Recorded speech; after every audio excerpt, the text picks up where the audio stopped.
नमस्कार, मी प्राध्यापक मिलिंद गायकवाड. यश अकॅडमीमध्ये आपलं मनपूर्वक स्वागत. विद्यार्थी मित्रांनो, दीपावली आता संपत आहे आणि 12वी बोर्ड परीक्षेच्या तारखा कालावधी जाहीर झालेला आहे.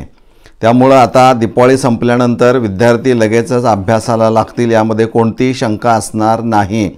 त्यामुळं 12वी बोर्ड परीक्षा आणि त्याचबरोबर MST CET 2026 आणि इतर प्रवेश परीक्षांच्या तयारीला विद्यार्थी लागणार आहेत, त्यांचं नियोजन ते करणार आहेत.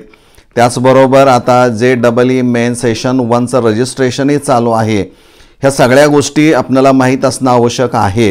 हे माहीत असलं तरी MST CET 2026 ही परीक्षा जर आपल्याला द्यायची असेल तर 12वी बोर्ड परीक्षेची तयारी खूप चांगली असली पाहिजे. यासाठी तुम्हाला केमिस्ट्री या विषयाचा जर अभ्यास चांगला करावायचा असेल बोर्ड परीक्षा दृष्टिकोनातून, तर आपल्याला चांगले गुण मिळवण्यासाठी नेमक्या कोणत्या गोष्टी केल्या पाहिजेत. तर हुशार विद्यार्थी नेमका कोणता, तर ज्यानं पुस्तक या पद्धतीनं वापरात आणलेलं आहे. कारण इथं जे टेक्स्टबुक अभ्यासक्रमाला लागू केलेलं आहे, बालभारतीनं तयार केलेलं ते पुस्तक आपल्याला माहीत असायला पाहिजे. केमिस्ट्री विषयामध्ये एकूण 16 चॅप्टर्स असणारे आहेत. या प्रत्येकांचं नेमकं वेटेज किती आहे आणि यापूर्वीच्या परीक्षांमध्ये कोणत्या प्रकारचे प्रश्न त्या चॅप्टरवर विचारलेले आहेत, याचा अंदाज तुम्हाला किंवा या गोष्टी तुम्हाला माहीत असायला पाहिजेत आणि त्या दृष्टिकोनातून आपली तयारी होणं गरजेचं आहे. आणि मग या प्रश्नपत्रिकेमध्ये या सब युनिटवर जर प्रश्न असा विचारला असेल तर येणाऱ्या परीक्षेमध्ये कशा पद्धतीनं विचारला जाऊ शकतो, याही गोष्टी तुम्हाला नीट समजू शकतात. त्यामुळं बोर्डाचा पेपर सोडवताना कोणत्याही अडचणी येणार नाहीत.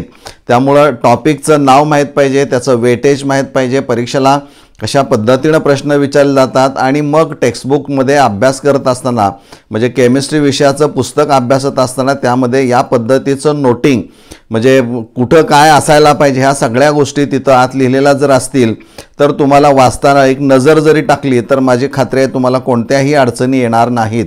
त्यामुळं ज्या पद्धतीनं हे पुस्तक मी हाताळलेलं आहे आणि त्यामध्ये नोंदी केलेल्या आहेत, अशाच पद्धतीच्या नोंदी तुमच्याकडे जर असतील तर परीक्षेच्या आदल्या दिवशी सहज ओव्हरलुक केलं तर तुम्हाला त्यामध्ये काय कंटेंट आहे आणि कशा पद्धतीनं विचारलं तर ते सोडवू शकेल याची खात्री तुम्हाला किंवा एक आत्मविश्वास तुम्हाला येऊ शकतो. यामध्ये ऑर्गॅनिक केमिस्ट्रीसारखा रिॲक्शनचा भाग असल्यामुळं तो कठीण वाटतो, त्यामुळे त्याचा सराव करणं गरजेचं आहे.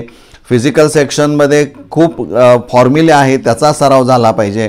इलेक्ट्रोकेमिस्ट्रीसारखा चॅप्टर आहे की ज्यामध्ये तुम्हाला असं पाहायला मिळेल की डायग्राम्स आहेत त्या सोडवल्या पाहिजेत.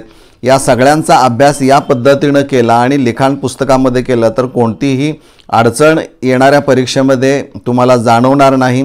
त्यामुळे त्या पद्धतीनं आपण तयारी करा. यासाठी हा व्हिडिओ तुमच्यासाठी काढलेला आहे. यामध्ये काही शंका असतील तर चर्चा करू शकता. धन्यवाद.